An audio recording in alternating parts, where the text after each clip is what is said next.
emad on tavaliselt kodus üleväsinud, sest et me peame hästi tihti kogu aeg vaatama lastevahelisi suhteid, siis minu suhteid lastega ja väga tihti ma tundsin, et mina vastutan ka lapse ja isa vaheliste suhete eest, kuni üks hetk ma täielikult väsisin sellest ja ma sain aru sellest, et suhe minu ja lapse vahel on täielikult individuaalne, aga ma ei suutnud seda talle selgeks teha.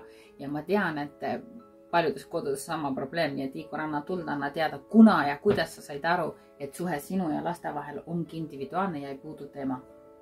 Siis kui ma märkasin, kuidas lapsed käituvad emaga ja kuidas nad käituvad minuga. Nad rääkisid minu naisega hästi vabalt, naersid, tegid nalja ja rääkisidki päriselt kõigest nagu. Ja siis minuga oli selline sirge selg.